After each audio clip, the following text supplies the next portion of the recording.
Bugün Novruz bayramının ilk çərşənbəsi, su çərşənbəsidir. Su çərşənbəsi xalqımızın qədim dünya görüşündə xüsusi yer tutur və təbiətin oyanışının ilk əlaməti kimi qəbul olunur. İnancılara görə məhz bu gündən sonra sular durulur, buzlar əriyir, torpaq nəfəs almağa başlayır, həyat yenidən canlanır. Su qədim türk mifologiyasında həyatın başlanğıcı, saflıq və müqəddəslik rəmzidir. Ona görə də su çərşənbəsi insanın həm fiziki, həm də mənəvi cəhətdən təmizlənməsi günü sayılır. Xalq arasında belə bir inan var ki, bugün suyla təmasda olan insan keçən ilin dərd bəlasından, pis niyyətlərdən azad olur.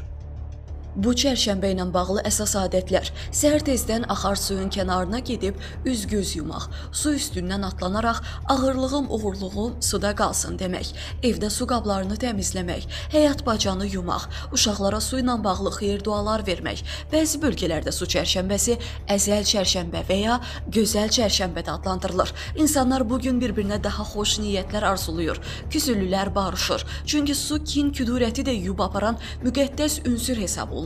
Su çərşənbəsi ilə Novruzun ilk qapısı açılır. Ardınca od, yel və torpaq çərşənbələri gəlir və təbiət dörd ünsür üzrə tamamlanaraq yazı qarşılayır.